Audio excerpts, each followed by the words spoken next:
भगवान ने अपने आशीर्वाद के द्वारा उनका दोनों का कल्याण कर दिया।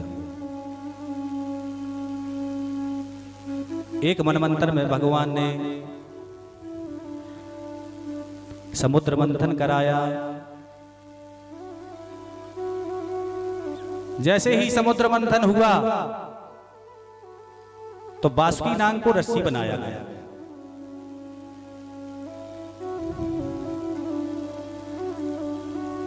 और मंदराचल पर्वत को रई का काम करने की कार्य दिया गया, रई बनाया गया। और जैसे ही मंथन प्रारंभ हुआ, देवताओं और दैत्यों ने मिलकर किया।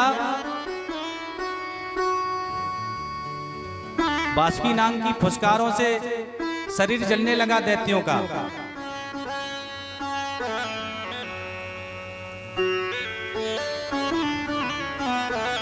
और भगवान गणेश जी का पूजन नहीं किया, इसलिए मदराचल पर्वत ही डूबने लगा।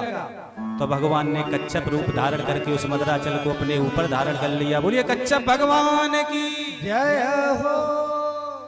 पुनः समुद्र मंथन शुरू हुआ तो सबसे पहले विषाग्नि निकली, कालकूट विष निकला। अब बोले अगर ये इस विष को कहीं छोड़ दिया, क्योंकि समुद्र मंथन से मथा हुआ उसका मैल है, वो ऐसा विषैला है कि सारा ब्रह्मांड नष्ट हो जाएगा। बोले अब क्या करें, भोले बाबा को मनाया। तो भोले बाबा ने कहा चलो सबके बदले में हम ही पी जाते हैं।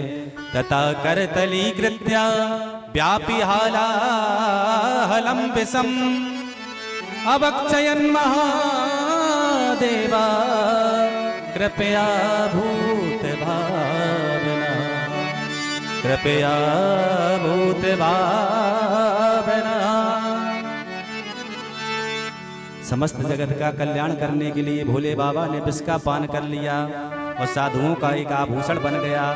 जब भगवान ने विष का पान किया तो उनका नीलाकंठ हो गया। बोलिए नीलकंठ भगवान की जय हो। तो ये साधुओं का आभूषण बन गया। उसके बाद पुनः समुद्र मंथन जब हुआ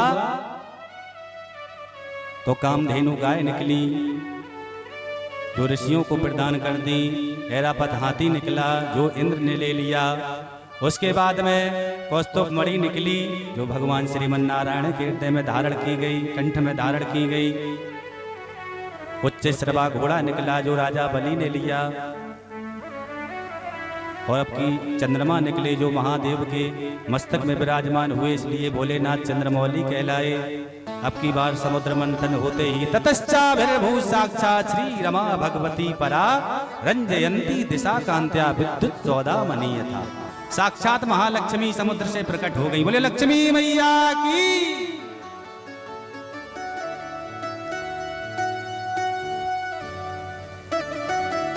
लक्ष्मी को देख करके सब देवता मोहित हो गए और लक्ष्मी जी के हाथ में माला दे गई। लेकिन लक्ष्मी जी ने सबको फेल करके भगवान श्रीमन नारायण के कंठ में माला प्रदान कर दी। बोलिए लक्ष्मी नारायण भगवान की जय हो। ये 8वें स्कंद का 8वें अध्याय का 8वां श्लोक है। जो भी भक्त इस श्लोक के द्वारा अपने घर में संपुट लगा करके अष्टम स्कंद का पाठ करवाता है दीपावली के दिन, तो उसके घर में चकाचक लक्ष्मी की कृपा बरसती रहती है। ततश्चाभिर्भू साक्षात् श्री रमा भगवती परा रंजयंती दशा कांता विद्युत सौदामणि यथा। ये लक्ष्मी के प्राकट्य का मंत्र है।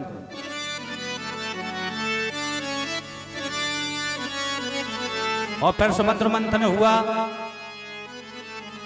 तो बारुड़ी देवी प्रकट हुई जो दैत्यों ने ली। और अब की बार साक्षात धन्वंतरी भगवान प्रकट हो गए अमृत कर लेते हुए। बोलिए धन्वंतरी भगवान की।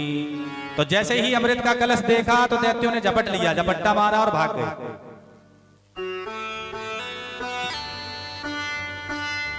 लेकिन भगवान ने मोहिनी रूप बना करके सारे देवताओं को दैत्यों को पागल बना दिया और कलश अपने हाथ में ले लिया। सभी पंक्तिबद्ध बैठ गए, 2 लाइन लगा दी गई। भगवान ने कहा पहले ये पतला पतला इन देवताओं को पिला देने तो गाढ़ा गाढ़ा तुम लोगों को पिलाएंगे। और भगवान अमृत पिलाने लगे। सभी देवता पी पी के मुस्कुरा रहे हैं और भगवान पिलाते जा रहे हैं और दैत्यों की तरफ मुस्कुराते जा रहे हैं। ऐसे मोहिनी का रूप धारण करके आ गए प्रभु। दैत्य उनकी मुस्कान पे ही रीझते चले जा रहे हैं। स्वर भानु को शंका हो गई दैत्यों में, वो सूर्य और चंद्रमा के बीच में आके बैठ गया और सूर्य और चंद्रमा ने कह दिया प्रभु ये नकली है, डुप्लीकेट है। तो भगवान ने तुरंत सुदर्शन चक्र से उसका सिर काट दिया। उसके दो विभाग हो गए, राहु और केतु के।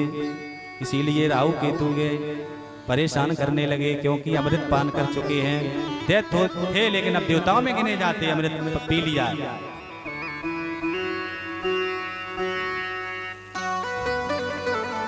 अब दैत्यों में और देवताओं में संग्राम हुआ। अब देवता तो अमृत पी चुके थे, तो सारे दैत्यों को परास्त कर दिया। अंत में विजयी हुए, सारे दैत्य मारे गए। लेकिन शुक्राचार्य जी ने सभी को संजीवनी विद्या के द्वारा पुनः जीवित कर दिया और बोले अभी भी हमारे पास ऐसा बल है, यदि तुम एक कार्य करोगे तो तुम्हारे गुरुजी तुम्हें फिर भी एक बार सत्ता पे बैठा देंगे। गुरु मेहरबान तो चेला पहलवान। बोलो राधे राधे। उन्होंने कहा हमारे पास, शुक्राचार्य जी ने कहा सभी दैत्यों की काट है, सभी देवताओं की काट है, लेकिन एक ये नारायण है ना, इसकी हमारे पास कोई काट नहीं है। इसकी काट केवल ब्राह्मण देवता है। तुम जाओ ब्राह्मणों को दंडवत करने लगो। तो दैत्यराज बलि आकर के दंडवत ब्राह्मणों को करने लगे और ब्राह्मण प्रसन्न हो गए। तो ऐसा तेजो में रथ दिया, वो रथ लेके जब निकले तो देवता भी स्वर्ग खाली करके भाग गए। स्वर्ग में आधिपत्य हो गया दैत्यराज बलि का। शुक्राचार्य जी ने कहा अब तुम यज्ञ करना शुरू करो, परमानेंट कुर्सी हो जाएगी तुम्हारी। राधे राधे। बलि अनेकानेक यज्ञ करवाने लगे नर्मदा तट पे। इधर देवताओं की माता आदिति बहुत दुखी है कि हमारे पुत्रों का ये हाल हो गया। कश्यप